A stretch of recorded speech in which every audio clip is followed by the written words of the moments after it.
और मुझे please comment section में लिख करके बताइए कि जो ये स्पेशल केक है ये आप कब बनाने वाले हैं और जो ये लेज़ी वाला केक है ये आप कब बनाने वाले हैं। अगर आप मुझे बताएंगे तो मुझे बहुत अच्छा लगेगा और मुझे लगेगा कि मेरी मेहनत सफल हुई। और ये है वो वाला केक जो सब बनाते हैं। तो ये है एग्जैक्ट कैरेमल जो हमें इन केक्स के लिए चाहिए। पे एगलेस प्लम केक के लिए मैंने कैंडीड फ्रूट्स ले लिए हैं। उन सब की लिस्ट मैंने आप लोगों के साथ स्क्रीन में शेयर कर ली है।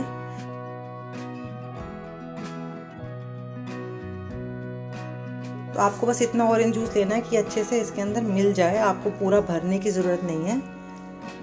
और अब इसको मैं 24 घंटे के लिए फ्रिज के अंदर ढक करके रख दूंगी और आप बीच में 2 से 3 बार इसको हिलाते रहें ताकि फ्लेवर जो है पूरी तरीके से इन ड्राइड फ्रूट्स के अंदर चला जाए।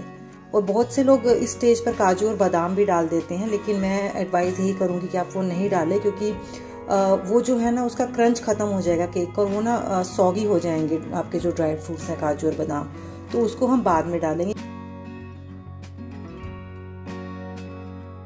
तो ये मैंने इसको स्ट्रेन कर लिया है इसके अंदर और अब मैं कम से कम 30 to 45 मिनट्स के लिए वेट करूँगी। इस वाले स्टेप में मैं बिल्कुल भी जल्दीबाजी नहीं करूँगी, क्योंकि अगर ये जो जूस है इन फ्रूट्स के अंदर अगर ये अच्छे से नहीं निकला तो बहुत ज़्यादा चांसेस है कि आपका जो केक है वो बीच में से बैठ सकता है।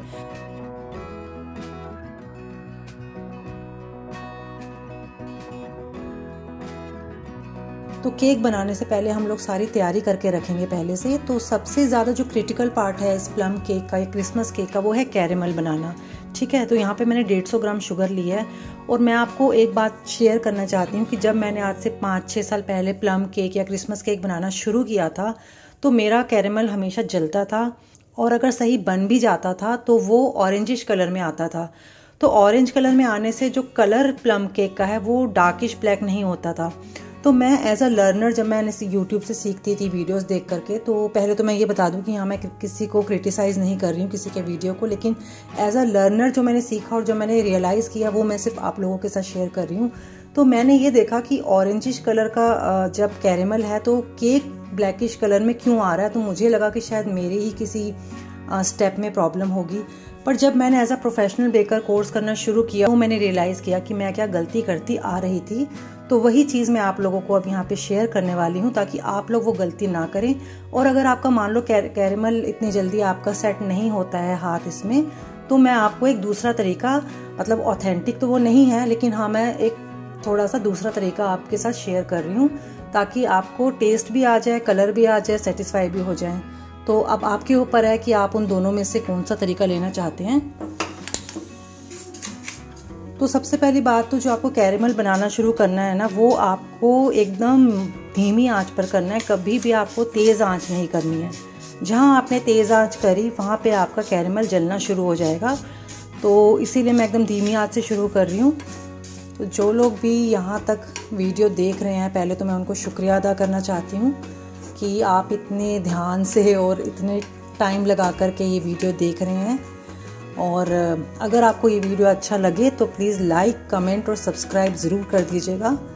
तो देखो जब ये शुगर अभी तक जब तक मेल्ट नहीं हुई है ना तब तक कोई टेंशन नहीं है, कोई जलने का डर नहीं है। जहाँ ये पूरी शुगर मेल्ट हो जाएगी वहाँ पे असली काम शुरू होता है। तो मैंने बिल्कुल धीमी आंच करी है, बिल्कुल तेज़ मैंने नहीं रखा है। अब देखो अगर आपको लग रहा है कि ज़्यादा हीट हो गई है तो मैंने थोड़ी देर इसको गैस से हटा दिया है ना, ताकि एकदम से जले ना। अब मैं इसे फिर से गैस पर रख दूंगी। ये जो कैरेमल मैं बना रही हूँ ना ये तो एक तो बिटरनेस लाएगी उस केक में जो कि बहुत ज़रूरी है क्रिसमस केक के लिए, और साथ ही में कलर बहुत अच्छा देगी। अब देखो मैंने यहाँ से एकदम उतार दिया है क्योंकि मुझे ऐसा लग रहा है कि अगर मैंने इसको हीट पर रखा तो ये जल सकता है। गैस बंद करके ही अभी कर रही हूँ, जब ये थोड़ा सा नॉर्मल हो जाएगा तब मैं गैस ऑन करूँगी फिर से। देखो अभी आपको लग रहा है ना कैरेमल बन गया होगा, नहीं अभी भी नहीं। जब तक इसका कलर एकदम डार्क ब्लैक नहीं हो जाएगा ना तब तक मैं ये प्रोसेस करती रहूँगी। और उसकी कंसिस्टेंसी भी ना एकदम जैसे शहद होता है ना उससे भी थिक रहेगी। मैंने फिर से गैस ऑन कर दी है और एकदम धीमी आंच पे मैं इसको फिर से थोड़ा सा पका रही हूँ। आपको हाथ नहीं रोकना है अपना, कलर आ गया है, अब मैं गैस बंद कर दूंगी, लेकिन फिर भी मैं इसको मिलाती रहूँगी अच्छे से ताकि ये जले ना जब तक ये नॉर्मल नहीं हो जाता।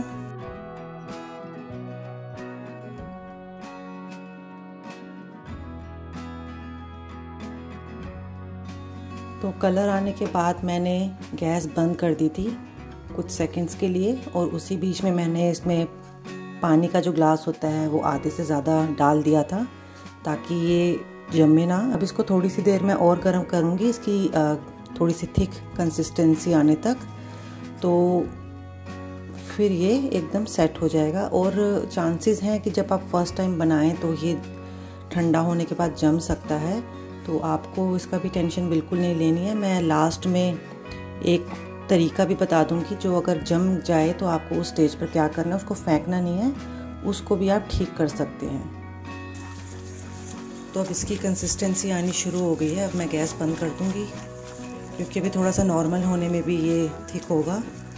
और दूसरा कैरेमल एक मैंने बना के रखा था, तो उसको मैं थोड़ा सा सेट होने का वेट कर रही हूँ। जब वो ठंडा हो जाएगा तो मैं दिखाती हूँ कि उसको आप कैसे ठीक कर सकते हैं अगर वो जम गया है।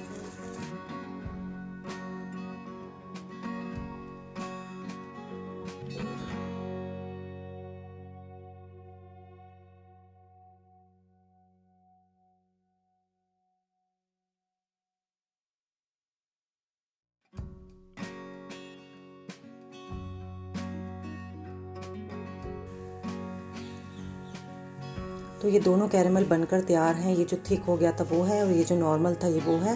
तो दोनों में कोई भी डिफरेंस नहीं है। ये आपको मैंने इसलिए दिखाया है कि अगर आपका थिक भी हो जाए तो आपको फेंकना नहीं है।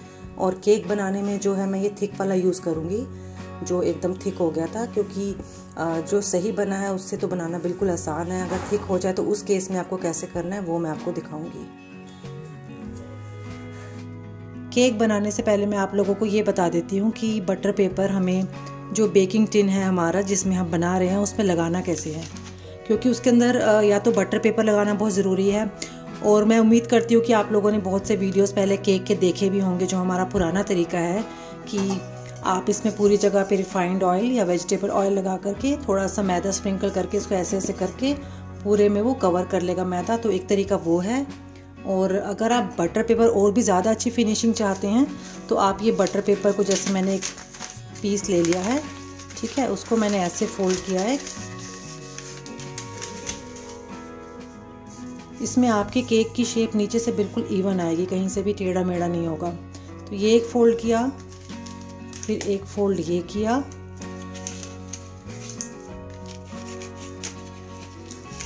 और एक ये फोल्ड किया, ठीक है। तो ये एक तरीके से हमारी कोन शेप बन जाएगी, ठीक है। ये हो गया, और फिर एक फोल्ड मैंने इसको और कर लिया।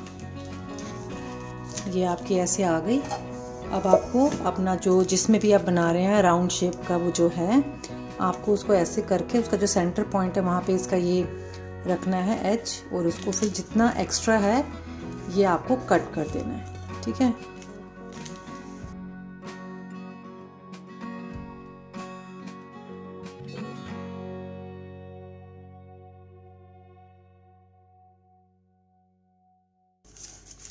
तो ये आपका पूरा इसके अंदर फिट हो गया। तो ऐसे मेरे ये 2 बन गए हैं, क्योंकि मैं 2 केक्स बनाने जा रही हूँ। और अभी भी आपको यहाँ पे इधर और यहाँ पूरा वेजिटेबल ऑयल लगाना बहुत ज़रूरी है, ताकि यहाँ से भी वो केक अच्छे से निकल जाए और नीचे से भी बहुत आसानी से। तो अब यहाँ पर मैं बादाम मैंने लिए हैं और उसको मैं ब्लांच करने जा रही हूँ। और जैसे इसका छिलका जैसे मैं टच कर रही हूँ तो मैं इसको, मतलब ये आराम से निकल रहा है। जब ऐसा होने लगे तो आपको इसको निकाल देना है। सारे छिलके बहुत आराम से निकल गए हैं। इसमें से अब मैं कुछ को हाफ में कर लूँगी, क्योंकि ये गार्निश करने के काम आएंगे, और कुछ को मैं फाइनली चॉप कर लूँगी। और यहाँ पे मैंने जैवित्री, जायफल, सिनेमन स्टिक, छोटी इलायची, लौंग और काली मिर्च ले ली है, ठीक है। तो अब इनको मैं चीनी के साथ ही पीस लूँगी, क्योंकि बिना चीनी के ये पीसे नहीं जाएंगे, क्योंकि कम क्वांटिटी है। इसके अंदर मैं ये चीनी डाल दूँगी और इसको अच्छे से मिलाऊँगी जब तक ये क्रीमी टेक्सचर नहीं हो जाता। और एग्जैक्ट क्वांटिटी इंग्रेडिएंट्स की मैंने आप लोगों के साथ स्क्रीन में शेयर कर ली है।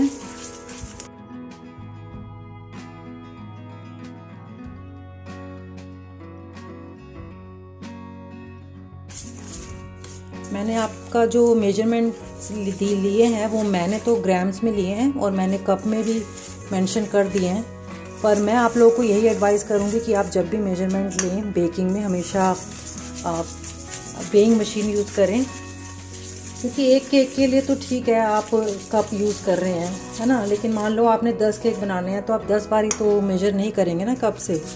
जहाँ आपका मेजरमेंट ऊपर नीचे हुआ वहाँ आपकी जो भी प्रोडक्ट है वो ख़राब हो जाएगा। से ऐसे ऊपर नीचे करना बहुत ज़रूरी है, तब उसके बाद आप इसको छानें।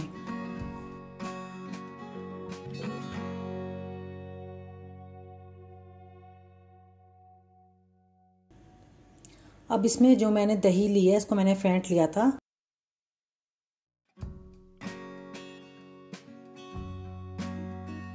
तो ये भी आपको थोड़ा ऐसा लग रहा होगा कि फटा फटा सा टेक्सचर है, जो कि कोई प्रॉब्लम नहीं है क्योंकि दही डाली है तो ये होना लाजमी है। इसको बहुत ज़्यादा आपको फेंटना नहीं है, सिर्फ मिलाना है। अभी जैसे ये थोड़ा गाढ़ा है, थोड़ा सा दूध मैंने लिया है उसको मैं थोड़ा गर्म करके इसमें डालूंगी, ताकि वो अगर मैं ठंडा डाल दूंगी तो वो अच्छे से मिल नहीं पाएगा, इसलिए इसको गर्म करना ज़रूरी है।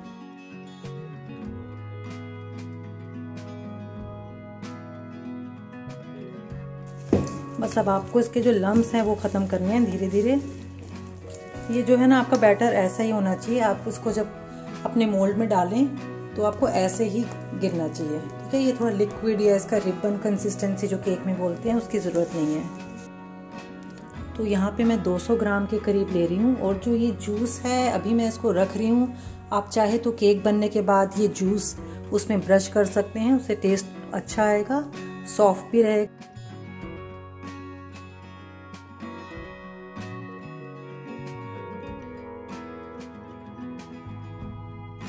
और देखो मैं ना आपको एक एडवाइस और करूँगी, अगर आपको केक बेकिंग का कोई एक्सपीरियंस नहीं है तो आप जो क्वांटिटी मैं आप लोगों के साथ शेयर कर रही हूँ ये वाली, उसकी आप आधी लें।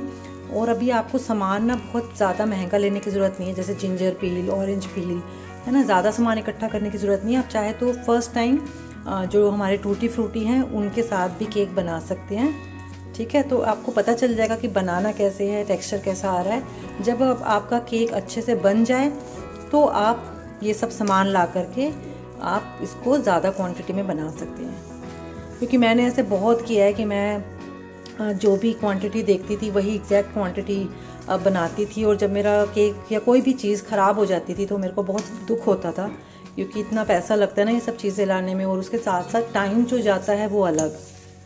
तो ये हमारा बैटर तैयार हो गया है।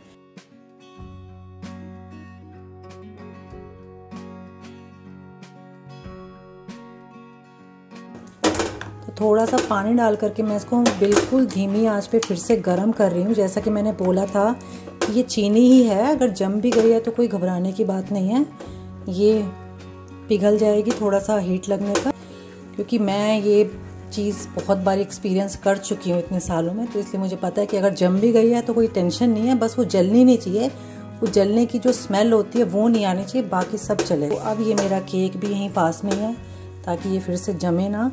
बस अभी जैसे ही मैं इसको निकालूंगी गैस से निकालते ही ये फटाफट से डाल देना ताकि ये फिर से जमे ना। ये देखो, अब आप इस केक का कलर देखना और फिर मुझे बताना। आपको मैं बताती हूँ कि कितना कलर इसका होना चाहिए। ये कलर हमें चाहिए इस बैटर का, ठीक है। और आपको मिलाना थोड़ा जल्दी है, बस आपको अगर आपने जैसे रीहीट कर दिया ना कैरेमल को, आपको फटाफट से उसको डाल देना है। आपको वेट नहीं करना है कि आप बर्तन जो है बैटर का बना हुआ पास में ही रखें, फटाफट से डाल करके मिला लें। ये केक मेरा तैयार है। अब इसको मैं 170 डिग्री पर बेक करने जा रही हूँ। आपको इसको हाई टेम्परेचर पे नहीं करना है, ये थोड़ा स्लो बनेगा तो इसमें कलर और अच्छा आता जाएगा।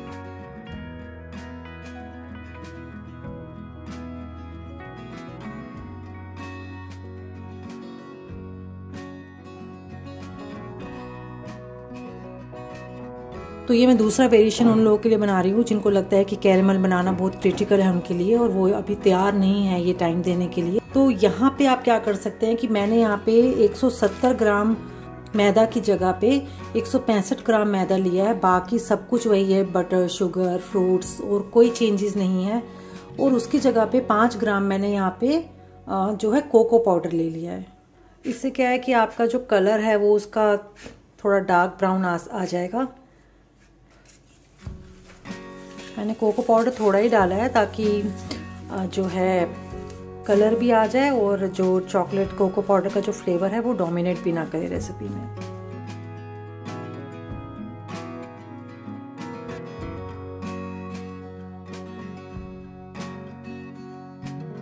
और हमने जो ये कैरेमल बनाया था आपको याद है, ये एकदम जम गया था, है ना। तो ये देखो कोई भी मेहनत जो है वो ख़राब नहीं जाती है। अब ये जो था इसको मैंने केक बनने के बाद इसमें कम से कम पौना गिलास पानी डाल दिया था, जो हमारा पानी का गिलास होता है, और एकदम धीमी आंच पे इसका जो जम गया था उसको मैंने ऐसे हिला हिला करके ऐसे वो सारा चीनी मेल्ट हो गई। अब जब भी मुझे नेक्स्ट केक बनाना होगा तो मुझे मेहनत नहीं करनी पड़ेगी, ये मेरा काम फिर से आ जाएगा। आपको इसको थिक नहीं होने देना, एकदम फ्लोइंग जो इसकी कंसिस्टेंसी होती है उसमें आपको गैस बंद कर देनी है।